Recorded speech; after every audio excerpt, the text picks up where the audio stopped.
تو میں اس مکمل تو پھر بھی نہیں ہوا، بٹ خیر 400 ہو گیا الحمدللہ۔ چلیں جی، بسم اللہ الرحمن الرحیم۔ ہمارا کلام چل رہا تھا سورہ یوسف کے حوالے سے، اور ہم نے سورہ یوسف میں آیت نمبر 79 تک پڑھ لیا اس حوالے سے، اور ہم نے اس میں کیا کیا چیزیں پڑھی ہیں، خلاصہ ایک اوور ویو دے دیتے ہیں کہ سب سے پہلے تو حضرت یوسف علیہ السلام کے ابتدائی معاملات ذکر کیے اللہ تبارک و تعالیٰ نے، اور انہوں نے جو خواب دیکھا تھا اس کا ذکر فرمایا، اور اس کے بعد ان کے بھائیوں نے ان سے حسد اور جلن کی وجہ سے ان کو جو ہے وہ اپنے سے دور کرنا چاہا، اور اپنے والد صاحب کی توجہ اپنی طرف مبذول کرانے کے لیے ایک بد ارادہ فرمایا، جو ایک ارادہ تھا وہ غلط ارادہ تھا، تو انہوں نے کیا حضرت یوسف علیہ السلام کے لیے، اور اللہ تبارک و تعالیٰ نے خفیہ تدبیر کے تحت ان کو اس معاملے میں رکھا، اور پھر وہاں سے وہ مصر تک پہنچے۔ مصر کے بادشاہ کے گھر انہوں نے ان کو خود لیا اور خود گود لے کر پالا پورا، اور اسی طرح پھر وہ زلیخا والا معاملہ ہوا، اس کے بعد پھر عزیز مصر کی بیوی والا معاملہ، اس کے بعد پھر زندان کے بعد جو ایک عرصہ گزرا وہاں پہ خواب کی تعبیر کا بتانا، وہاں پر جو ہے لوگوں کو تبلیغ کرنا، یہ سارے سلسلے چلتے رہے، حتیٰ کہ پھر وہ ایک خواب جو بادشاہ نے دیکھا تھا اس کا ذکر ہوا، اور اس کے اندر پھر مزید جو ہے وہ اس کی تعبیر کوئی بتانے والا نہیں تھا، تو اس میں سے جو شخص تھے، جو دو شخص تھے جنہوں نے زندان میں اپنے خواب کی تعبیر حضرت یوسف علیہ السلام سے پوچھی تھی، اس میں سے ایک جو بچ گیا تھا، اس نے جو ہے وہ بادشاہ کو بتایا کہ فلاں شخص سے میں پوچھوں گا، وہ بتا سکتا ہے اس خواب کی تعبیر۔ تو پھر اس کے بعد بادشاہ نے ان کو اپنے مقام پر بلایا، اور پھر ان کو جو ہے وہ ساری وزارتیں عطا فرمائیں۔ ان کو جب وزارتیں ساری مل گئی تو پھر اس کے بعد بادشاہ بھی ان کے انڈر آ گیا ایک وقت میں، کیونکہ آپ ہر چیز کو اپنے انڈر کرتے رہے اللہ تعالیٰ کے حکم سے، اور پھر ایک وقت آیا کہ پوری سلطنت ان کے انڈر کنٹرول ڈال گئی۔ دین نیکسٹ اسٹیپ میں کیا ہوا کہ اللہ تبارک و تعالیٰ نے جو ازلی ارادہ تھا اللہ تبارک و تعالیٰ کا، وہ یہی تھا کہ قحط سالی آئے گی، اور قحط سالی آئی، پھر حضرت یعقوب علیہ السلام کے جو بیٹے تھے 10 بیٹے، وہ مغلہ لینے کی نیت سے حضرت یوسف علیہ السلام کے پاس، بلکہ اصل میں مصر میں آئے تھے، ان کو معلوم ہی نہیں تھا کہ وہ کس کے پاس جا رہے ہیں، اور مصر کا بادشاہ اس وقت کون ہے۔ تو خیر ان لوگوں کو جو تلقینات ان کے والدین نے کی تھیں اس کا بھی ذکر اللہ تبارک و تعالیٰ نے کیا، اور اس طرح سے وہ غلہ لینے پہنچے۔ تو غلہ لینے آئے تو حضرت یوسف علیہ السلام کو پہچان گئے، اور پھر انہوں نے کہا کہ تمہارے ساتھ کوئی اور بھی تمہارا بھائی ہے؟ تو انہوں نے کہا ہاں ایسا ہی ہے بالکل۔ تو پھر انہوں نے ان کو لانے کا کہا، اور ان کے لیے غلہ دینے سے انکار کر دیا، اور ان کی بوریوں میں پیسے بھی واپسی کر دیے جو وہ لے کے آئے تھے۔ اس طرح جب وہ اپنے والد صاحب کے پاس گئے اور سارا معاملہ ڈسکس ہوا، تو بہت ان کے والد صاحب نے دوبارہ اپنے بیٹے کو بھیجنے میں خدشات ظاہر کیے۔ پھر وہاں پر معاملہ واپسی آیا تو یہ ان کو لے کر داخل ہوا، اور انہوں نے فرمایا تھا کہ ایک ہی دروازے سے داخل نہ ہونا بلکہ مختلف دروازوں سے داخل ہونا۔ تو اس طرح کر کے وہ واپسی یہاں پر آئے مصر کے اندر، اور حضرت یوسف علیہ السلام نے اپنے چھوٹے بھائی بنیامین کو دیکھا، اس طرح ان کی اچھی خاصی ضیافت کی، ان کی مہمان نوازی کی، اور اس کے بعد جب رخصت ہونے لگے تو آخر میں آپ نے پیالہ جو ہے وہ حکمتاً حضرت یوسف علیہ السلام کے جو بھائی تھے ان کے ہی بورے میں رکھوا دی، چھوٹے بھائی بنیامین۔ اور پھر وہاں سے جو ہے معاملہ چلا کہ حضرت یوسف علیہ السلام کا وہ جو پیمانہ تھا وہ گم ہونے کا پہلے اعلان ہوا، چور کا الزام لگا ان پر، پھر ان کے بعد جو ہے وہ ان کے پاس سے جب وہ سامان نکلا تو پھر ان کے بچت کے لیے حضرت یوسف علیہ السلام نے ان کی ہی شریعت کا مسئلہ معلوم کر لیا کہ اگر مال نکلے تو اس کا کیا حکم ہوگا، تو اس کے تحت وہ قید میں آ گئے، اور وہ حضرت یوسف علیہ السلام کے پاس رہنا بھی چاہتے تھے، اور وہ اس طرح سے یہاں رک گئے۔ تو یہاں تک ہماری کچھ باتیں ہوئی تھیں کلاس کے اندر تک، اور اللہ کے فضل و کرم سے ہم نے آیت نمبر 79 تک مکمل کر لیا تھا۔ تو آخری آیت کو ایک بار حصول برکت کے لیے بھی پڑھ لیتے ہیں اور ریمائنڈر کے لیے بھی، پھر انشاءاللہ آیت نمبر 80 سے آج ہمارا کلام اسٹارٹ ہوگا۔ بسم اللہ الرحمن الرحیم۔ اللہ تبارک و تعالیٰ اس آیت میں فرماتے ہیں، یوسف نے فرمایا اللہ کی پناہ کہ جس کے پاس ہم نے اپنا سامان پایا ہے اس کے علاوہ کسی اور کو پکڑیں، ایسا کریں جب تو ہم ظالم ہوں گے، یعنی کہ ہم کسی اور کو نہیں رکھیں گے بلکہ انہی کو رکھیں گے، اور ان کے علاوہ ہم کسی اور کو جو ہے وہ قید میں نہیں رکھیں گے، صرف یہی بنیامین ہی قید میں رہیں گے، کیونکہ وہ وجہ یہ تھی کہ حضرت یعقوب علیہ السلام کا جو معاملہ تھا کہ انہوں نے خدشہ ظاہر کیا تھا، اور پہلے ہی وہ غمگین تھے اپنے یوسف علیہ السلام کی جدائی سے، اور اس کے بعد بنیامین سے محبت بہت کرتے تھے، تو بنیامین سے بھی جدا ہو جاتے تو پھر معاملات بہت زیادہ ڈینجرس ہو سکتے تھے۔ تو ان کے بھائیوں نے مشورہ دیا حضرت یوسف علیہ السلام کو کہ آپ ہم میں سے کسی ایک کو رکھ لیں اور ان کو جانے دیں، اور وہ ہمارے والد صاحب کی پوری کیفیت میں ذکر کر دی، تو اللہ تعالیٰ نے یہ اس آیت میں فرمایا حضرت یوسف علیہ السلام کے قول۔ اگلی آیت میں اللہ تبارک و تعالیٰ فرماتا ہے کہ پھر جب وہ بھائی اس سے مایوس ہو گئے تو ایک طرف جا کر سرگوشی میں مشورہ کرنے لگے۔ ان میں بڑا بھائی کہنے لگا، کیا تمہیں معلوم نہیں کہ تمہارے باپ نے تم سے اللہ کا عہد لیا تھا اور اس سے پہلے تم یوسف کے حق میں کوتاہی کر چکے ہو؟ تو میں تو یہاں سے ہرگز نہ ہٹوں گا جب تک میرے والد مجھے اجازت نہ دیں، یا اللہ مجھے کوئی حکم فرما دے، اور وہ سب سے بہتر حکم دینے والا ہے۔ اس آیت میں مفسرین بیان فرماتے ہیں کہ حضرت یوسف علیہ السلام کے بھائیوں نے حضرت یوسف علیہ السلام کی منت سماجت کی، وہ بنیامین کو چھوڑ دیں اور اس کی جگہ ان میں سے کسی ایک کو رکھ لیں، لیکن حضرت یوسف علیہ السلام نے منظور نہیں کیا۔ جب وہ نا امید ہو گئے تو آپس میں بیٹھ کر مشورہ کرنے لگے اور کہ اب اس مشکل صورتحال کا کس طرح سامنا کیا جائے اور اس پیچیدہ الجھن کا کیا حل تلاش کیا جائے، کیونکہ ان کے باپ نے بنیامین کو ان کے حوالے کرنے سے پہلے ان سے پکی قسمیں لی تھی کہ وہ بنیامین کی حفاظت کریں گے، سوائے اس کے کہ وہ سب کسی مصیبت میں گر جائیں۔ تو اللہ تعالیٰ نے فرمایا کہ ان کے بڑوں نے کہا، ان میں اختلاف ہے کہ بڑوں سے مراد عقل اور دانش مند ہے، من میں بڑا مراد ہے یا عمر میں بڑا مراد ہے؟ تو یہ جو یہاں پہ اللہ تبارک و تعالیٰ نے فرمایا نا کہ ان میں اختلاف تھا، تو ان میں سے بڑے عقل والے یا جو مراد دیا اللہ تبارک و تعالیٰ نے، تو یہ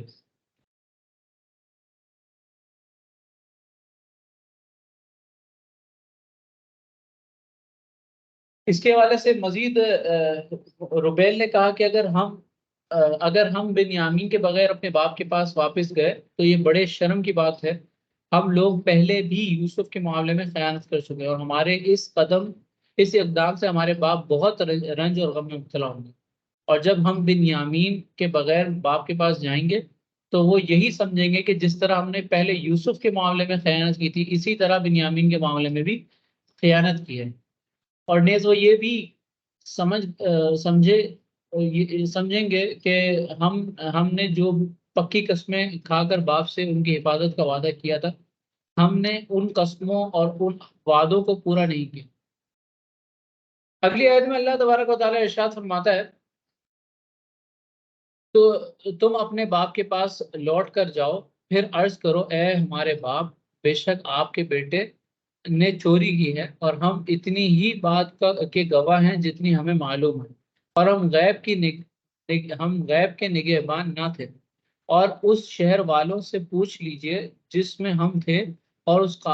قافلے سے معلوم کر لیں جس میں ہم واپس آئے ہیں، اور بے شک ہم سچے ہیں۔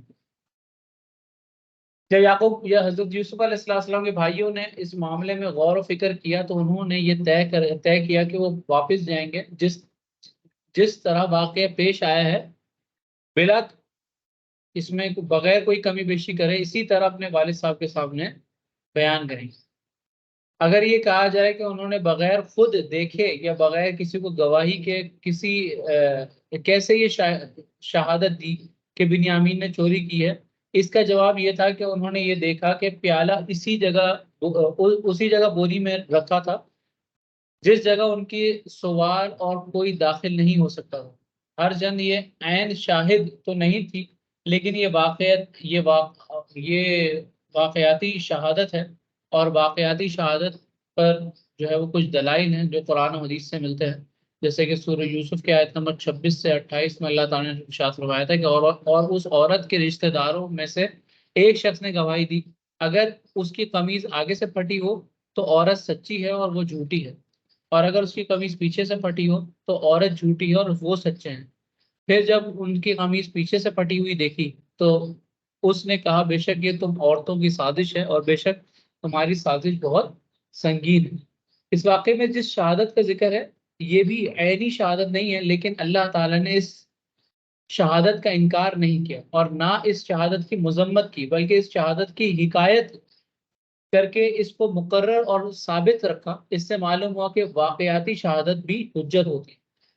حضرت ابو ہریرہ رضی اللہ تعالیٰ عنہ بیان کرتے ہیں کہ نبی کریم صلی اللہ علیہ وسلم دو عورتوں کے پاس اپنے اپنے اپنے بیٹے فرمایا، دو عورتوں کے یعنی کہ حضور صلی اللہ علیہ وسلم فرما رہے ہیں کہ دو عورتوں کے پاس اپنے اپنے بیٹے تھے، اچانک ایک بھیڑیا آیا اور ان میں سے ایک کے بیٹے کو کھا گیا۔ ایک عورت نے دوسری عورت سے کہا کہ تیرے بیٹے کو بھیڑیا نے کھایا، اور دوسری نے کہا کہ تیرے بیٹے کو کھایا۔ ان دونوں نے حضرت داؤد علیہ السلام کے پاس مقدمہ پیش کیا۔ حضرت داؤد علیہ السلام نے بڑی عورت کے حق میں فیصلہ کر دیا۔ پھر وہ دونوں حضرت سلیمان بن داؤد علیہ السلام کے پاس گئے اور ان کو واقعہ سنایا۔ انہوں نے کہا چھری لاؤ، میں اس بچے کو دو ٹکڑے کر کے دونوں کو ایک ایک ٹکڑا دے دیتا ہوں۔ تو چھوٹی عورت کہنے لگی نانا، اللہ آپ پر رحم کرے، یہ اسی کا بیٹا ہے۔ تب حضرت سلیمان علیہ السلام نے چھوٹی کے حق میں فیصلہ کر دیا۔ یہ صحیح مسلم میں روایت ہے۔ تو بڑی عورت نے حضرت سلیمان سے کہا تھا ٹھیک ہے آپ اس کے دو ٹکڑے کر دیں، لیکن چھوٹی نے فوراً کہا نانا آپ اسی کو دے دیں۔ اس واقعاتی شہادت سے حضرت سلیمان علیہ السلام نے جان لیا کہ بچہ اسی کا ہے۔ تب ہی یہ اس کو دو ٹکڑے کرنے پر راضی نہیں ہوئی، اور بڑی کا بچہ نہیں ہے کیونکہ وہ اس کے دو ٹکڑے کرنے پر راضی تھی۔ اس حدیث سے معلوم ہوا کہ واقعاتی شہادت بھی ایک طرح سے حجت بن سکتی ہے۔ تو یہ یہاں پر اس چیز کو لے کے آئے ہیں جیسے کہ اس واقعے کے ساتھ منسلک ہے، اور اللہ تبارک و تعالیٰ نے اس واقعے کے ساتھ چیز کو رکھا، اور اس کے مزید پھر دلائل اس کی جو ہے وہ پیش کیے انہوں نے۔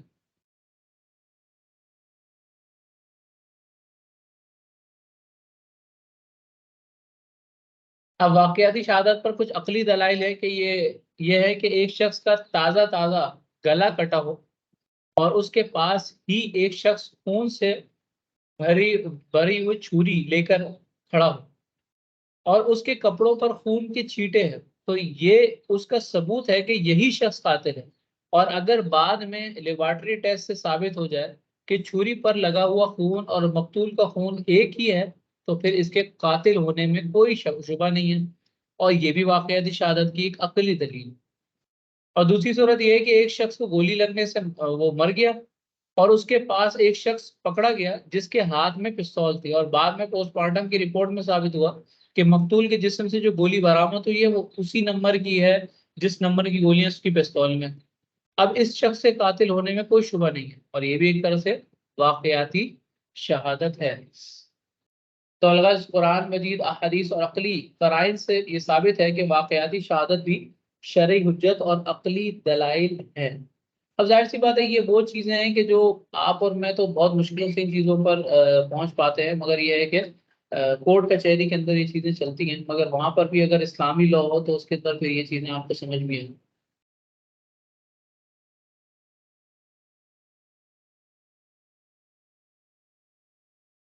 یہاں پر فرمایا کہ چوری کی ہے، انہوں نے چوری کی ہے، ہم اتنی ہی بات کے گواہیں جتنی ہمیں معلوم، اور فرمایا کہ ہم غیب کے نگہبان نہ تھے۔ تو یہاں جو غیب کے نگہبان پہ جو محل ہے وہ حضرت یوسف علیہ السلام کے بھائیوں نے حضرت یعقوب سے کہا، اور ہم غیب کے نگہبان نہ تھے، اس قول کے کچھ محل ہے وہ ذکر کیے ہیں یہاں پر مفسرین نے۔ ایک تو یہ کہ ہم نے یہ دیکھا کہ شاہی کارندوں نے شاہی پیالہ بنیامین کی بوری سے برآمد کر لیا، اور حقیقت حال ہمیں معلوم نہیں ہے۔ پہلی چیز تو یہ ہے۔ دوسری چیز کہ ہمیں یہ معلوم نہیں تھا کہ آپ کا بیٹا چوری کرتا ہے۔ اگر ہمیں یہ پہلے معلوم ہوتا تو ہم اس کو بادشاہ کے پاس نہ لے جاتے اور نہ اس کو واپس لانے کے متعلق آپ کے سامنے پکی قسمیں کھاتے تھے۔ تیسرا یہ کہ منقول ہے کہ حضرت یعقوب علیہ السلام نے فرمایا چلو مان لیا کہ اس نے چوری کی ہے، لیکن بادشاہ کو یہ کیسے معلوم ہوا کہ بنو اسرائیل کی شریعت میں یہ مقرر ہے کہ جس پر چوری ثابت ہو جائے اس کو غلام بنا کر رکھ لیا جائے؟ ضرور تم نے اپنے کسی مطالبے کی وجہ سے بادشاہ کو یہ بتایا ہوگا، تب انہوں نے کہا کہ چوری کا واقعہ رونما ہونے سے پہلے ہم نے بادشاہ سے یہ ذکر کیا تھا، اور اس وقت ہم کو معلوم نہیں تھا کہ یہ واقعہ ہو جائے گا کیونکہ ہم غیب پر نگہبان نہیں تھے۔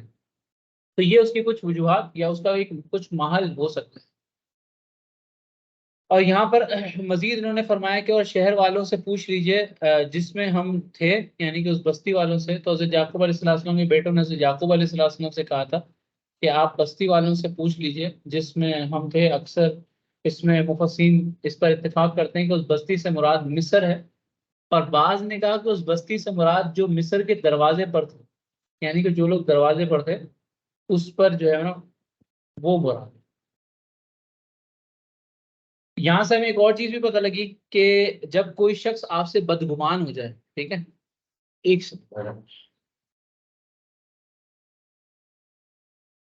جب کوئی شخص آپ سے بدگمان ہو جائے تو اس کی اس کی بدگمانی کو دور کرنا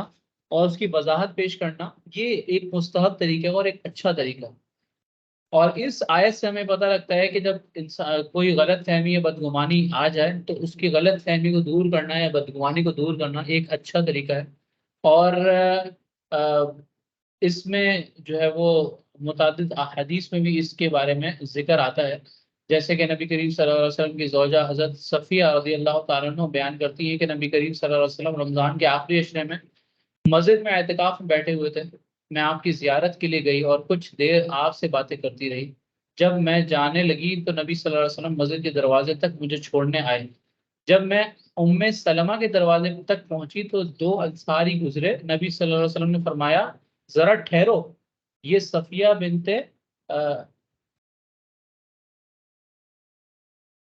ان کا پورا نام ابھی یہاں پہ مینشن ہے. ان دونوں نے کہا سبحان اللہ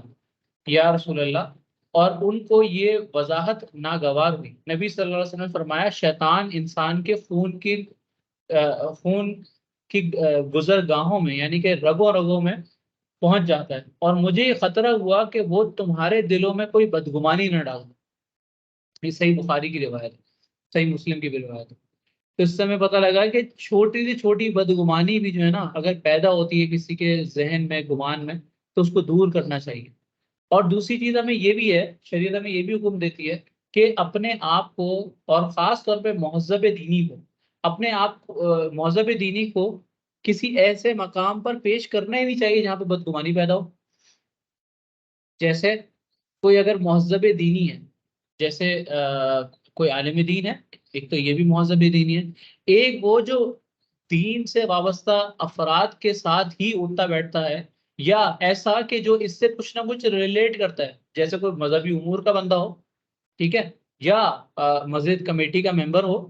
یا وہ کوئی ایک اچھا بڑا استاد ہو. اور داڑھی رکھنا تو ویسے بھی واجب ہے، اور ہر مسلمان جو ہے وہ اپنے لیے یہ اہتمام کرے. مردوں کی بات کرو تو یہ جو چیز ہے کہ ویسے بھی انسان کو مہذب دینی، ویسے بھی ایک خاص مہذب دینی جو لفظ استعمال ہوتا ہے وہ اکثر جو ہے وہ علماء کرام کے لیے استعمال ہوتا ہے، ٹھیک ہے. مگر یہاں پر آپ جنرل پبلک کو بھی لیں جو باشرہ ہوں اور بہت لحاظ رکھنے والے ہوں، تو ان کے لیے بھی جو ہے نا ایسے مقامات پر کھڑے ہونا یا ایسے مقامات پر جانا جو بدگمانی پر پیش کر دیں، اس سے اجتناب واجب ہے. وجہ کیا ہے؟ وجہ یہ ہے کہ ایک ہوتا ہے کہ جو بندہ ہے ہی گندا، ٹھیک ہے، جو برائی ہے، تو اس سے بندہ کیا ایکسپیکٹ کر سکتا ہے کہ اچھا ہی کر سکتا ہے، ٹھیک ہے. تو مگر جو اچھا ہے نا اس سے برائی ایکسپیکٹ نہیں کری جا سکتی. کہیں گے نہیں یار اس کو اچھا ہی ہونا چاہیے. یہ ہمارے معاشرے میں بھی ہے اور ایک ہر انسان کی طبیعت ہے، یہ بات ہے، ٹھیک ہے. تو اب کیا ہے کہ آپ کو کبھی بھی اپنے آپ کو بدگمانی پر پیش نہیں کرنا چاہیے، اور ایسی جگہوں سے بہت اجتناب کرنا چاہیے. اگر ایسا کوئی واقعہ ہو بھی جائے رونما تو اس کی فوراً وضاحت کرنی چاہیے تاکہ آپ کی وجہ سے کوئی دین سے بدزن نہ ہو، کوئی دین اسلام کو برا نہ کہے، کہ کوئی اس چیز کو برا نہ کہے کہ یار دیکھو یہ دیندار ہو کر بھی یہ کام کر رہے ہیں، ٹھیک ہے. تو بات یہ ہے کہ وہ بے دین ہو کر وہ کام کر سکتا ہے، ایسی کوئی اجازت نہیں ہے. بٹ بات یہ ہے کہ دیندار ہو کر یا داڑھی رکھ کر، جیسے ہوتا ہے داڑھی رکھ کے جھوٹ بول رہا ہے یار، ایک بندہ ویسے جھوٹ بولے، ایک بندہ داڑھی رکھ کے جھوٹ بولے، بڑا فرق پڑتا ہے. اس کا ایک امپریشن ہی الگ آتا ہے. یار آپ داڑھی رکھ کے جھوٹ بول رہے ہو، ہم تو سمجھ رہے تھے آپ داڑھی والے ہو تو اچھے بندے ہو گئے، آپ داڑھی والے ہو تو نیک بندے ہو گئے. ایک ہمارے کانسیپٹ ہے، ٹھیک ہے، ایک اچھا کانسیپٹ ہے، ایک ایک جو ہے واقعی میں ایک احترام والا کانسیپٹ ہے اور صحیح ہے. اور اس سے پروٹیکشن حاصل ہو رہی ہے. اب سوچیں آپ کہ ایک داڑھی والا شخص ہے جو جھوٹ بولنے کا عادی ہے، اس کے لیے جھوٹ چھوڑنا کتنا آسان ہو گیا. داڑھی رکھی بھی اس نے، اب کیا ہے کہ اب اس کو صرف جھوٹ چھوڑنے کی پریکٹس کرنی ہے. اس کو یہ کنفرم کرنا ہے کہ وہ جھوٹ نہ بولے، اپنی بیوپاری میں جھوٹ نہ بولے، اپنے وعدوں میں جھوٹ نہ بولے، اپنے ارادوں میں جھوٹ نہ بولے، اپنے جو ہے وہ اپنے آپ سے جھوٹ نہ بولے، اسی طرح لوگوں کے سامنے بھی اپنے آپ کو ہمیشہ سچا رکھے اور سچوں کے ساتھ رہے، جھوٹوں کے ساتھ بھی نہ رہے۔ تو یہ بہت ضروری چیز ہے جو سمجھنی چاہیے، اور اپنے آپ کو کوئی تہمت والے مقام پر، ایک مثال آپ کو عرض کرتا ہوں کہ جیسے کوئی جیسے سینما ہالس وغیرہ میں کچھ جاتے ہیں، ٹھیک ہے، اب وہاں پہ بہت سارے ایسے لوگ ہیں جو گاڑی رکھ کے بھی جا رہے ہو، ٹھیک ہے،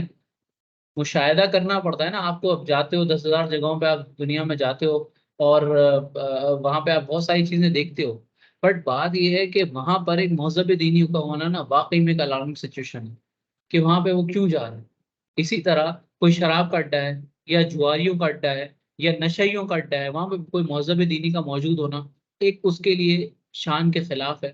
کوشش کرنی چاہیے، ہر مسلمان کو احتیاط کرنی چاہیے، ٹھیک ہے، ہر مسلمان کو احتیاط کرنی چاہیے، مگر مہذب دینی کو زیادہ احتیاط کرنی چاہیے۔ اسی طرح پتہ ہے یہاں پر جو ہے وہ الٹی سیدھے کام ہوتے ہیں رات کے وقت میں، تو وہاں سے گزر رہے ہیں تو بس تیزی سے گزریں، ورنہ راستہ اگر بدل سکتے تو کوئی راستہ بدل کے چلے جائیں۔ تو یہ چیزیں جو ہے نا تھوڑا سا احتیاط کریں تو اس سے بڑی جو ہے وہ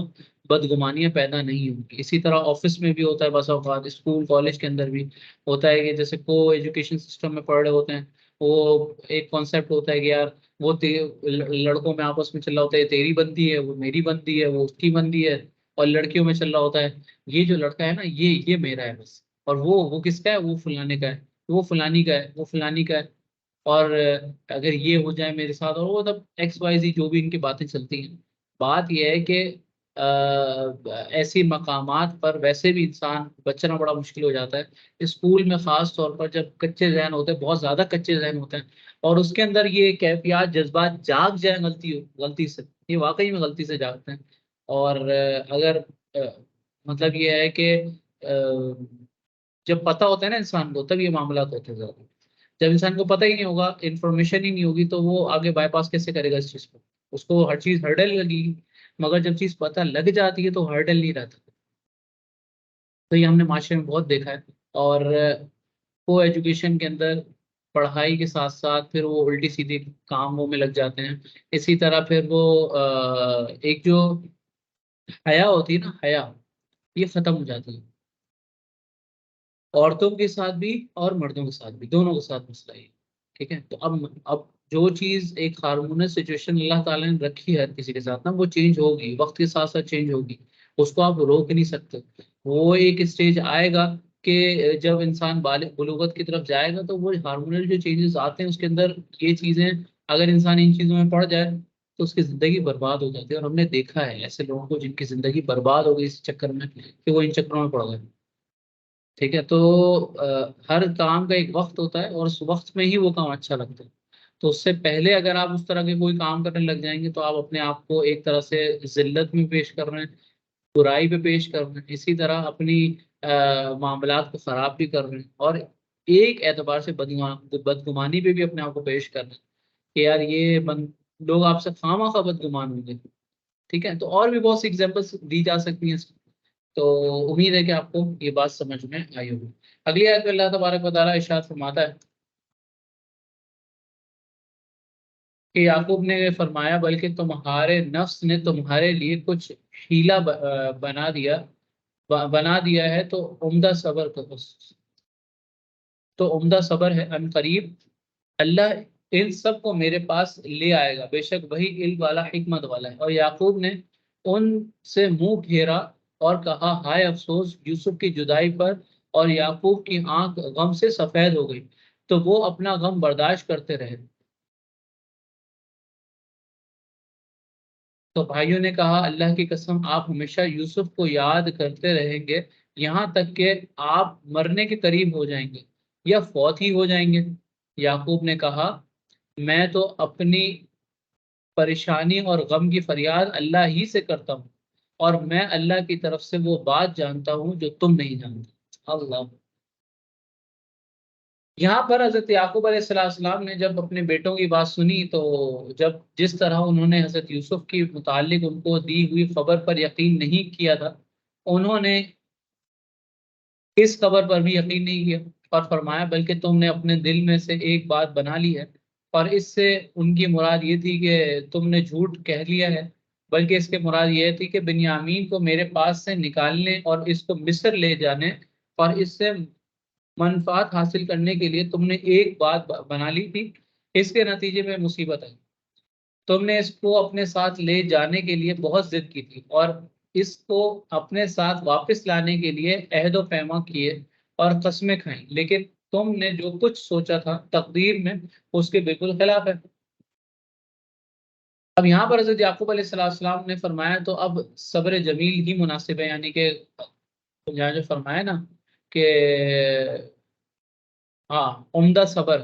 یہاں سب فصبر جمیل، یہاں پہ صبر جمیل کا کیا مطلب ہے؟ تو صبر جمیل یہاں پر اس کو لے کر آئے مفسرین کے صبر جمیل کیا ہوتا ہے، اور اس کے حوالے سے تعریف اس کی اور اس کے حوالے سے کچھ چیزیں ذکر کی ہیں۔ تو صبر جمیل اللہ تعالیٰ سے شکوہ اور شکایت کرنا حرام ہے، ٹھیک ہے؟ اور جب آدمی اپنے مرض یا مصیبت کا کسی کے سامنے اظہار کرتا ہے اور وہ اس مرض اور مصیبت کو ناپسند کرتا ہے اور اس سے ناراض ہوتا ہے، تو یہ اللہ کے فعل کی شکایت ہے، اس لیے یہ حرام ہے۔ ہاں اگر اس پر قرائن ہو کہ وہ اللہ کے فضل کو ناپسند نہیں کر رہا اور نہ اس پر ناراض ہے اور اللہ سے شکوہ اور شکایت نہیں کر رہا بلکہ اپنے درد اور مصیبت کا اظہار کر رہا ہے، تو اپنی تکلیف اور مصیبت کا اظہار کرنا حرام نہیں، لیکن پھر بھی خلاف اولا ہے۔ اور اولا یہ ہے کہ مصیبت جو بھی آئے یا کوئی مصائب آئے کوئی علام آئے تو اس کا اظہار بالکل نہ کرے، ٹھیک ہے، اور اس پر صبر کرے، تو یہ ہے صبر جمیل، ٹھیک ہے۔ وہ صرف اللہ سے لو لگائے، اللہ سے جو ہے وہ جو بھی شکوہ شکایت اللہ سے جو ہے وہ معاملات کرے، مگر اس کو کسی اور کے سامنے نہ لے کے آئے بلکہ اللہ تبارک و تعالیٰ سے ہی تعلق جوڑے رکھے، تو یہ ہے صبر جمیل۔ حضرت داؤد علیہ السلام نے حضرت سلیمان علیہ السلام سے کہا کہ مومن کا تقوی، مومن کے تقوی پر تین چیزوں سے استدلال کیا جاتا ہے: اس کو جو نعمت نہیں ملی اس کے حصول کا اللہ پر بھروسہ رکھے، اور جو نعمت مل گئی ہو اس پر اللہ سے راضی ہو، اور جو نعمت اس سے جاتی رہی ہو اس پر اچھی طرح صبر کرے۔ اور ہمارے نبی صلی اللہ علیہ وسلم نے فرمایا اللہ کی تعظیم اور اس کی معرفت کی نشانی یہ ہے کہ تم اپنی تکلیف کی شکایت نہ کرو اور اپنی مصیبت کا ذکر نہ کرو۔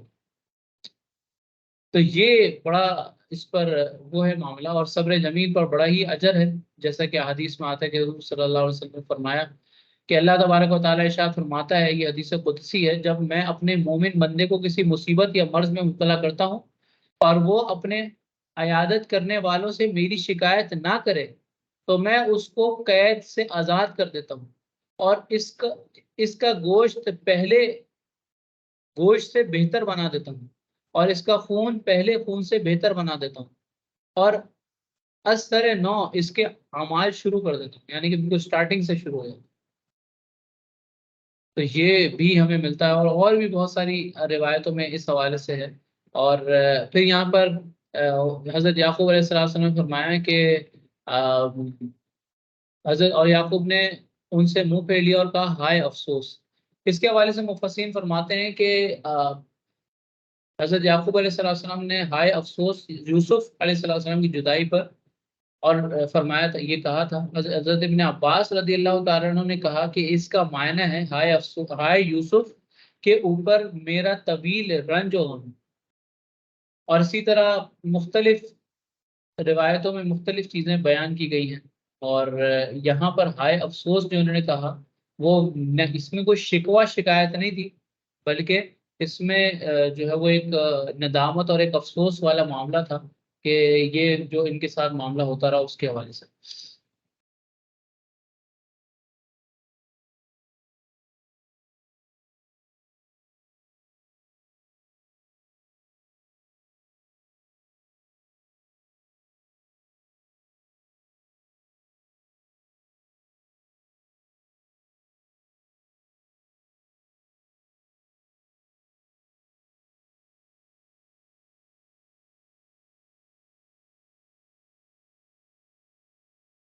تو یہ ساری چیزیں ہیں. اس کے علاوہ پھر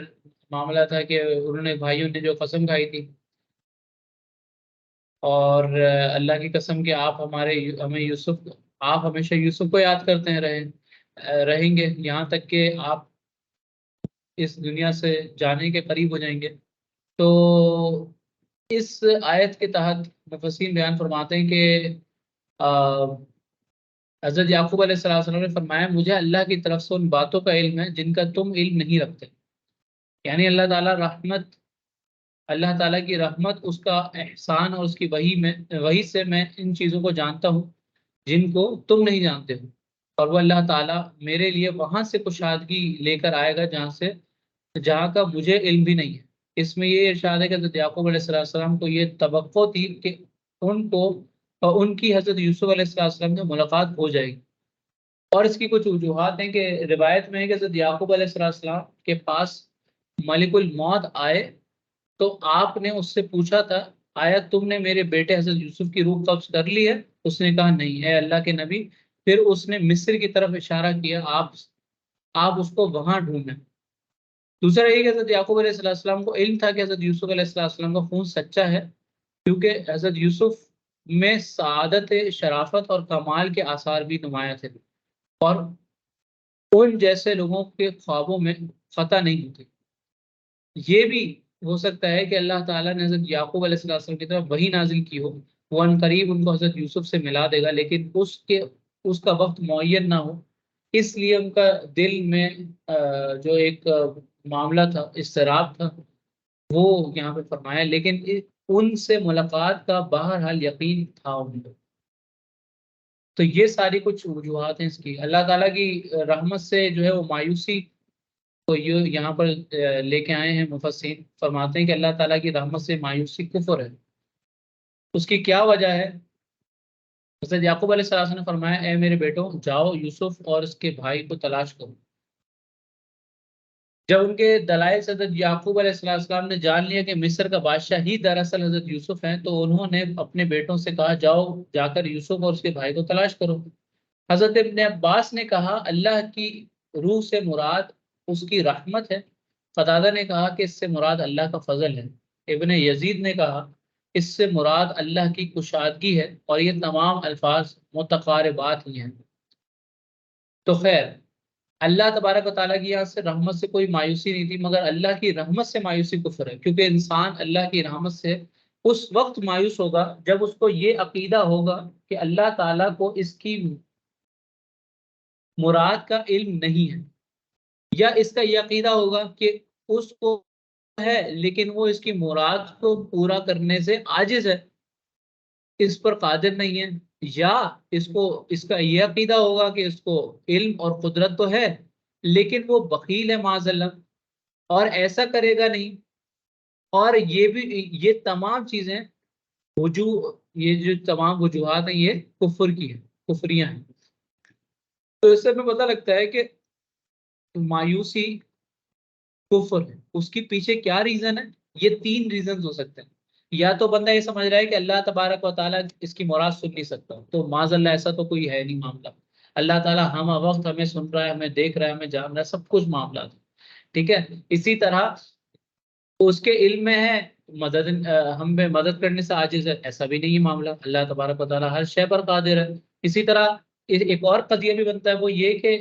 اللہ تعالیٰ کو علم بھی ہے، اللہ تعالیٰ قادر ہے، مگر معاذ اللہ اللہ تعالیٰ بخیل ہے، وہ بخل کر رہا ہے معاذ اللہ. تو یہ بھی کوئی معاملہ نہیں ہے. تو ان سب کی تردید آیت قرآنی میں موجود ہیں، اور یہ تمام قضیے ملتے ہیں مایوسی کی طرف. کہ انسان جب مایوس ہوگا تو وہ کفر کیوں ہے؟ وہ مایوسی اس لیے ہوگی کہ وہ یہ وجوہات ہو سکتی ہیں. اسی لیے کہتے ہیں مایوسی کفر. اللہ تعالیٰ سے امید رکھنی چاہیے. ٹھیک ہے. مایوس نہیں ہونا چاہیے، اللہ تعالیٰ سے امید بھی رکھنا چاہیے، اللہ تعالیٰ سے ڈرنا بھی چاہیے. جیسا کہ حضرت عمر رضی اللہ تعالیٰ نے فرمایا کہ وہ اللہ تبارک و تعالیٰ کے ازلی فیصلوں سے، ٹھیک ہے، اور اللہ تبارک و تعالیٰ کے کرم نوازیوں سے، اللہ تعالیٰ کے ازلی فیصلوں سے خوف، اور اللہ تعالیٰ کی کرم نوازیوں کی امید. یہ 2 چیزیں، امید اور خوف کی کیفیت میں زندگی گزارتے.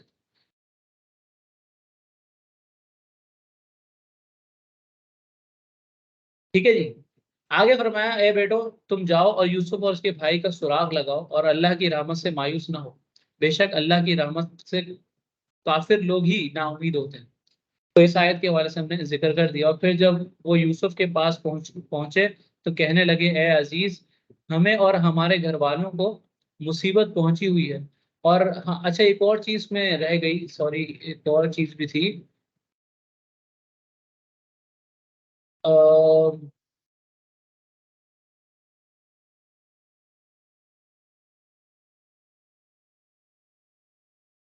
یہ جو آیت ہے نا بات کہ ہائے افسوس یوسف کی جدائی پر اور اس کی یعقوب کی آنکھیں غم سے سفید ہو گئی، اس کے بارے میں ہے کہ یہ حضرت یعقوب علیہ السلام کی آنکھیں جو ہیں وہ چلی گئی تھی، ٹھیک ہے، یہ ذرا یاد رکھیے گا۔ اب جو ہے معاملہ یہ ہے کہ انہوں نے کہا کہ بھائی ان کا یوسف علیہ السلام کو سراغ لگاؤ، جاؤ ان کو ڈھونڈو،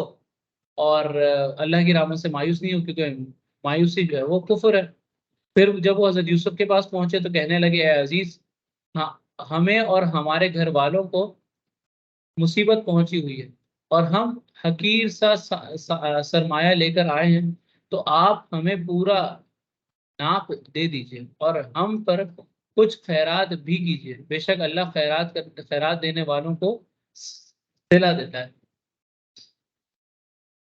جب حضرت یعقوب علیہ السلام نے اپنے بیٹوں سے کہا کہ وہ جا کر حضرت یوسف اور بنیامین کو ڈھونڈیں، تو انہوں نے اپنے باپ کی بات مان لی اور مصر پہنچ گئے۔ حضرت یوسف علیہ السلام سے کہا اے عزیز، ہمیں اور ہمارے گھر والوں کی تکلیف پہچانے ہمیں پہنچی ہے، اور آپ کے پاس حقیر جو ہے وہ ہم قطعی رقم لے کے آئے ہیں۔ تو اگر یہ اعتراض کیا جائے کہ ان کے باپ نے تو ان سے کہا تھا کہ جا کر یوسف اور بنیامین کو تلاش کرو، اور انہوں نے مصر پہنچ کر غلہ مانگنا شروع کر دیا۔ اس کا جواب یہ کہ جو لوگ کسی کی تلاش میں نکلتے ہیں وہ اپنے مطلوب اور حصول کے لیے تمام ذرائع اور وسائل اور تمام حیلوں اور بہانوں کو کام میں لاتے ہیں۔ انہوں نے حضرت یوسف علیہ السلام سے اپنی تنگ دستی اور بدحالی کا ذکر کیا اور یہ بتایا کہ ان کے پاس غلے کی قیمت ادا کرنے کے لیے رقم نہیں ہے اور ان کو غلے کی شدید حاجت ہے۔ وہ تجربہ کر رہے تھے کہ اگر بادشاہ کا دل ان کے لیے نرم ہوگا تو ہم اس سے یوسف اور اس کے بھائی کے متعلق معلوم کریں گے، اور اگر اس کا دل نرم نہیں ہوا تو خاموش رہیں گے۔ ٹھیک ہے، تو یہ ایک اس کے اندر جو ہے اس کا اس کے پیچھے حکمت ہے۔ انہوں نے جب حضرت یوسف علیہ السلام سے کہا تھا آپ ہم پر صدقہ کریں، اس کی حقیقت صدقہ مراد نہیں تھا، کیونکہ وہ انبیاء علیہ السلام کی اولاد تھی، اور انبیاء علیہ السلام کی اولاد پر صدقہ حلال نہیں ہے۔ اس کا معنی یہ تھا کہ آپ ہم پر کرم اور فضل فرمائیں، یعنی ہماری رقم کے اعتبار سے جتنے غلہ کا ہمارا حق بنتا ہے ہمیں اس سے زیادہ اپنے فضل سے عنایت فرمائیں۔ اور ابو سلمان فرماتے ہیں کہ انہوں نے کہا کہ ہمارے نبی صلی اللہ علیہ وسلم سے پہلے جو انبیاء تھے ان پر صدقہ حلال تھا، یعنی کہ ان کے اوپر صدقہ حلال تھا۔ اس حوالے سے مختلف روایتیں ہمیں ملتی ہیں، تو جو انہوں نے کہا تھا کہ آپ ہم پر کچھ صدقہ کریں تو یہ اس سے مراد ہو سکتا ہے کہ کیونکہ حضور صلی اللہ علیہ وسلم نے فرمایا کہ میری امت میں سے مجھ پر، یعنی کہ جو آل حضور صلی اللہ علیہ وسلم یعنی کہ سید حضرات ہیں، ان پر صدقہ لینا حرام ہے، ٹھیک ہے، وہ صدقہ وصول نہیں کر سکتے، ہم صدقہ دے سکتے ہیں، لے نہیں سکتے۔ اس آیت سے مسئلہ بھی معلوم ہوا کہ جب انسان فقیر اور فاقے میں مبتلا ہو تو اس کے لیے اپنی تنگدستی اور بدحالی کو بیان کرنا جائز ہے، بشرط یہ کہ اس کا مقصد اللہ کی شکایت کرنا نہ ہو، اور اسی شرط کے ساتھ بیمار کے لیے ڈاکٹر کے سامنے اپنی بیماری کی کیفیت بیان کرنا جائز ہے، اور یہ صبر جمیل کے خلاف بھی نہیں ہے۔ یہ بھی یاد رکھیں، یہ صبر جمیل کے خلاف نہیں ہے۔ اب ڈاکٹر کو اپنی بیماری نہیں بتائیں گے تو صحیح کیسے ہوگا؟ علاج کرانا بھی جو ہے وہ مستحب ہے، آپ کرائیں، علاج ضروری ہے، بہت سی چیزوں کا علاج ہوتا ہے تو آپ کروائیں علاج، علاج کرانا کوئی منع نہیں ہے، ٹھیک ہے، ہاں اس پہ شکوے شکایت کرنا یہ منع ہے، ٹھیک ہے، علاج کرانا برا نہیں، علاج کرائے۔ اور یہ بھی معلوم ہوا کہ ضرورت کے وقت سوال کرنا جائز ہے، ضرورت کے وقت۔ حضرت قیصہ بن مخارق رضی اللہ تعالیٰ عنہ بیان کرتے ہیں کہ رسول اللہ صلی اللہ علیہ وآلہ وسلم نے ارشاد فرمایا اے قیصہ، سوال کرنا صرف 3 شخصوں میں سے کسی ایک کے لیے جائز ہے۔ ایک وہ شخص جو مقروض ہو اور اس کے پاس قرض کی ادائیگی کے لیے پیسے نہ ہو، دوسرا وہ کہ جس کا تمام مال کسی آفت کی وجہ سے ضائع ہو گیا ہو، تیسرا وہ شخص جو فاقہ سے ہو اور اس کے قوم میں سے 3 آدمی یہ گواہی دیں کہ یہ فاقہ سے ہے، اے خبیث ان کے علاوہ جو شخص سوال کر کے کھائے گا وہ حرام کھائے گا۔ اللہ اکبر۔ ہمارے یہاں الٹا ہی رواج دیکھیں گے، ہمارے یہاں جو ہے ضرورت نہیں بھی ہوتی تب بھی مانگ رہے ہوتے ہیں، مسجدوں کے باہر چوک پہ کھڑے ہوتے ہیں، سگنلوں پہ کھڑے ہوتے ہیں، مالس کے باہر کھڑے ہوتے ہیں، دوائی جو ہے وہ لے رہے جائیں میڈیکل اسٹور وہاں کے باہر، اس کے باہر کھڑے ہوں گے، کسی ریسٹورینٹ کے باہر، کسی کیفیٹیریا کے باہر، ایکس وائی زی۔ اب تو اسکول کے باہر بھی آ گئے، کالج کے باہر بھی آ گئے، یونیورسٹی کے باہر بھی آنا شروع ہو گئے۔ تو بات یہ ہے کہ تو انہوں نے دھندا بنا لیا، ٹھیک ہے، مگر یہ جو دھندا بنا لیا نا انہوں نے، یہ یہ چیزیں ان کو قیامت والے دن پتہ لگے گی کہ جب ان کو اپنی جو ہے وہ کھال کا گوشت جو ہے وہ ان کے چہروں پر گوشت نہیں ہوگا، ٹھیک ہے، جو ناحق کھاتے ہیں یہ صدقات کھاتے ہیں، ٹھیک ہے، جن کو اوپر صدقات لگتے نہیں وہ صدقات کھا رہے ہوتے ہیں،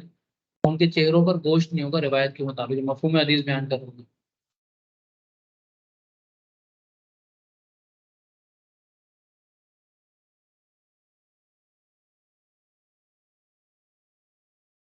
تو یہ جو ہے نا بڑی ضروری چیز ہے، اور یہ اس سے جو ہے وہ سب اس کو سمجھنا چاہیے، اور ان کو دینا بھی جو ہے نا یاد رکھیے گا، اللہ حضرت رحمۃ اللہ علیہ فرماتے ہیں کہ جو ناحق سوال کرے، جیسے مسجد میں اکثر کھڑے ہو جاتے ہیں نا لوگ کہ میرا بچہ فوت ہو گیا ہے یا میرا بچہ بیمار ہے اور میرے پاس پیسے نہیں ہیں اور مجھے اللہ کے نام پہ کچھ پیسے دینے ہیں۔ مسجد میں سوال کرنا حرام ہے، ٹھیک ہے، مسجد میں سوال کرنا حرام ہے، یہ بیجا سوال ہے، اس کی کوئی ضرورت نہیں تھی یہاں پہ، اور یہ سوال کرنا حرام ہے مسجد کے اندر۔ اور ان کو پیسے دینے والے کے بارے میں اعلیٰ حضرت فرماتے ہیں کہ اگر کوئی ان کو 1 روپیہ دے تو 70 روپیہ کفارے کا ادا کرے، یعنی کہ اتنا شدید ہے ان کو سپورٹ کرنا، اور ہمارے یہاں لوگ ان کو سپورٹ کر رہے ہوتے ہیں، بھائی دیو ان کو پیسے، کوئی مسئلہ نہیں۔ اسی طرح سگنلوں پہ کھڑے ہوتے ہیں بے وجہ مانگ رہے ہیں، ہاتھ کٹوائے ہوئے انہوں نے، اسپیشلی ٹانگیں کٹوائی ہوئی ہیں، بچوں کو نشے دیے ہوئے ہوتے ہیں انہوں نے، ٹن پڑے ہوتے ہیں بچے ان کے، آپ پورے دن میں وہاں پہ 100 چکر لگا لو سگنل پہ، وہ جو عورت کے گود میں بچہ ہوگا وہ سوتا ہی رہے گا ہمیشہ، آپ بھلے 15 منٹ کیا 10 منٹ کے بعد آگے دیکھ لیں، وہ کبھی تو کوئی ٹائم ہوگا نا کہ بچہ اٹھے، وہ نشے نشے دلا دلا کے سلاتے ہیں وہ لوگ، وہ سوتا ہی رہتا ہے، ٹن پڑا رہتا ہے بچہ وہ۔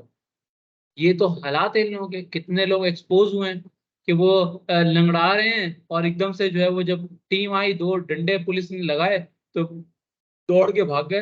ہاتھ نہیں تھا ہاتھ آ گیا، ٹانگ نہیں تھی ٹانگ آ گئی، جو پاؤں میں مسئلے تھے وہ سب ختم ہو گئے، جو پہلے کندھے بہ رہے تھے وہ بالکل صحیح ہو گئے، ایک دم تندرست و توانا ہو گئے۔ تو یہ تو ایسے ڈھمے باز لوگ ہیں، ان لوگوں کو بالکل بھی نہیں دینا نہیں چاہیے، سگنل پہ کھڑے ہوئے کسی بھی شخص کو نہ دیں، یہ جو چوکوں پہ کھڑے ہوتے ہیں، علاقوں کے باہر کھڑے ہوتے ہیں، نہ دیں بھائی، ان کو صدقات نہ دیں، کوئی صحیح بندہ ڈھونڈیں دیں اس کو صدقہ، اس تک پہنچائیں جو مستحق ہے، یہ مستحق تھوڑی ہیں، یہ تو یہ پیشہ ور لوگ ہیں، پوری چین ہوتی ہے ان کی جو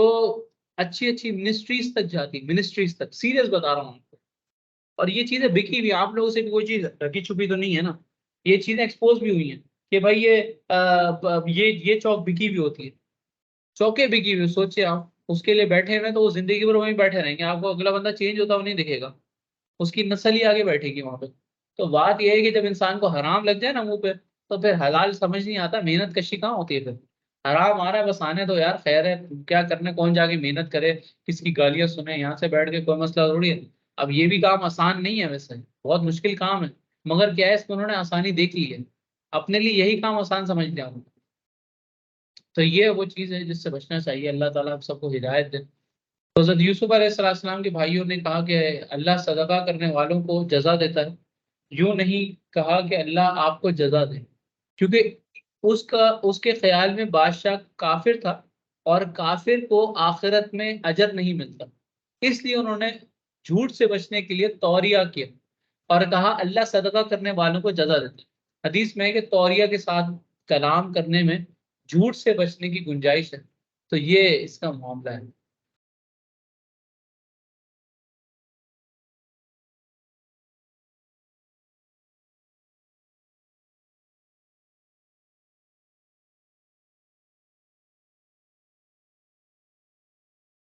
اب اگلی آیت میں اللہ تبارک و تعالیٰ ارشاد فرماتا ہے کہ یوسف نے فرمایا کیا تمہیں معلوم ہے جو تم نے یوسف اور اس کے بھائی کے ساتھ کیا تھا جب تم نادان تھے؟ انہوں نے کہا کیا واقعی آپ ہی یوسف ہیں؟ فرمایا میں یوسف ہوں اور یہ میرا بھائی ہے، بے شک اللہ نے ہم پر احسان کیا، بے شک جو پرہیزگاری اور صبر کرے تو اللہ نیکوں کا اجر ضائع نہیں کرتا۔ اب اس چیز کو مفسرین لے کے آئے کہ حضرت یوسف علیہ السلام نے بھائیوں سے کہا کیا تم کو یاد ہے کہ تم نے یوسف اور اس کے بھائیوں کے ساتھ کیا کیا تھا جب تم جہالت میں تھے؟ تو حضرت یوسف علیہ السلام کا یہ قول انہوں نے فرمایا تھا، اس کی کچھ وجوہات ہو سکتی ہیں۔ وہ یہ دیں گے جب انہوں نے حضرت یوسف سے کہا کہ اے امیر، ہم اور ہمارے گھر والے فقیر اور فاقے میں گرفتار ہے، آپ ہم پر صدقہ دیجئے، تو حضرت یوسف علیہ السلام کا دل نرم ہو گیا۔ ایک تو یہ بتائیں۔ دوسرا، حضرت یوسف علیہ السلام نے یہ ان سے کہا، مالک بن زرع نے بتایا ہے کہ میں نے کنویں میں ایک ایسا لڑکا دیکھا تھا اور میں نے اس کو اتنے درہموں کے بدلے خرید لیا، تو انہوں نے کہا اے بادشاہ، وہ غلام ہم میں سے ہم نے بیچا تھا۔ تب حضرت یوسف جلال میں آ گئے اور ان کو قتل کرنے کا حکم دیا۔ ان کو قتل کرنے کے لیے لے جایا جا رہا تھا کہ یہوذ پلٹ آیا اور اس نے کہا یا حضرت یعقوب تو ایک بیٹے کی گمشدگی پر اب تک غمزدہ ہیں اور رو رو کر نابینا ہو گئے ہیں۔ جب ان کو اپنے تمام بیٹوں کے قتل کی خبر پہنچے گی تو ان کا کیا حال ہوگا؟ پھر کہا کہ اگر آپ ہمیں قتل ہی کر رہے ہیں تو فلاں فلاں مقام پر فلاں فلاں نام کا ہمارا باپ رہتا ہے، اس کے پاس ہمارا سامان بھجوا دیں۔ تب یوسف علیہ السلام رو پڑے اور اس پر کہا کیا تم کو یاد ہے تو یہ معاملہ ذکر کیا۔ ٹھیک ہے، اسی طرح ایک اور روایتوں میں آتا ہے کہ حضرت ابن عباس رضی اللہ تعالیٰ سے روایت ہے کہ بھائیوں نے مالک بن زرع کو جو تحریر دی تھی، حضرت یوسف نے وہ تحریر نکال کر ان کو دکھائی تو انہوں نے یہ اعتراف کیا کہ انہوں نے وہ غلام فروخت کیا تھا۔ پھر حضرت یوسف نے ان کو قتل کرنے کا حکم دیا، اور پھر وہ جو پچھلی واقعہ بیان کیا وہ بھی سیم اس میں آتا ہے۔ یعقوب اسرائیل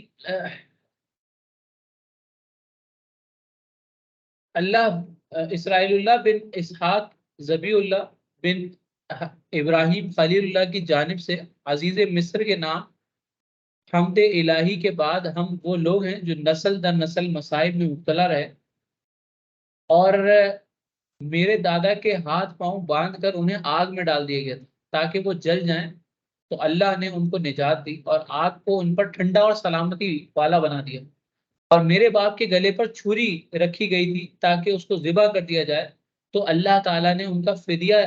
دے دیا اور رہائی میں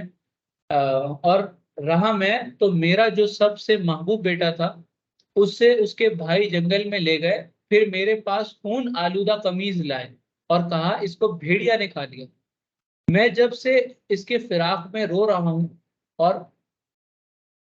اس کا ایک بھائی تھا جس سے مجھے تسلی رہتی تھی، اس کے یہ بھائی اسے اپنے ساتھ لے گئے اور مجھے آ کر یہ بتایا کہ آپ کے ہاں چوری کی ہے اور آپ نے اس کے سزا میں اس کو رکھ لیا ہے۔ ہم لوگ نہ خود چور ہیں اور نہ ہماری اولاد چور ہے، اگر آپ نے میرے اس بیٹے کو واپسی کر دیا تو میں آپ کو دعائیں دوں گا، اور اگر آپ نے اس کو واپسی نہیں کیا تو میں آپ کے خلاف دعا کروں جس کا اثر 7ویں پشت تک آپ کی اولاد کو پہنچے گا۔ والسلام۔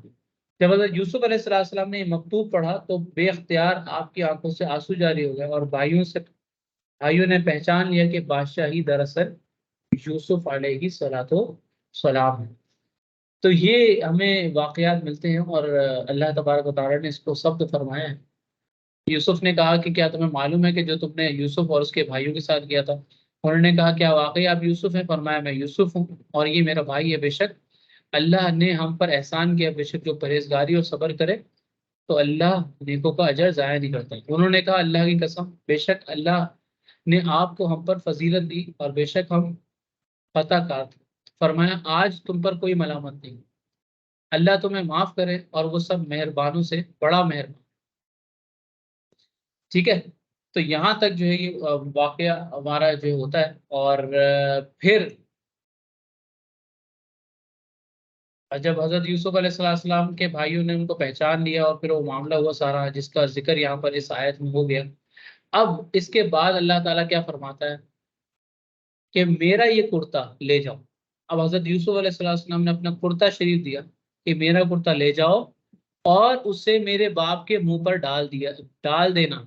وہ دیکھنے والا ہو جائے گا، اور اپنے سب گھر بھر کو میرے پاس لے آؤ۔ سبحان اللہ۔ اب یہ آپ کا سسپینس ہے، انشاءاللہ اس کو ہم یہاں سے کل اسٹارٹ کریں گے۔ اس واقعے کی طرف میں نے اشارہ دلانا تھا آپ کو کہ جو میں نے پیچھے ذکر کیا تھا کہ آنکھیں سفید ہو گئی، یعنی کہ حضرت یعقوب علیہ السلام کی آنکھیں چلی گئی تھی رو رو کر اور غم کی کیفیت میں۔ تو اس واقعے کے بعد حضرت یوسف علیہ السلام نے جب یہ سب کچھ ہو گیا تو پھر اپنا کرتا دیا بھائیوں کو اپنے کہ وہ لے کر جائیں، اپنے والد محترم کی آنکھوں پر رکھیں یا چہرے پر رکھیں، تو ان کی آنکھیں واپسی آ جائیں گے اور گھر بھر کو لے کر آئیں گے۔ اس واقعے کو انشاءاللہ ہم کل کنٹینیو کرتے ہیں۔ آج کی کلاس یہیں پہ اینڈ ہوتی ہے۔ اللہ تبارک و تعالیٰ سے دعا ہے کہ آج کا ہمارا بیان اپنی بارگاہ میں قبول منظور فرمائے، جو غلطیاں کوتاہی ہوئی اپنے رحمت کے سب کے معاف فرمائے۔ آمین۔ والسلام علیکم ورحمۃ اللہ وبرکاتہ۔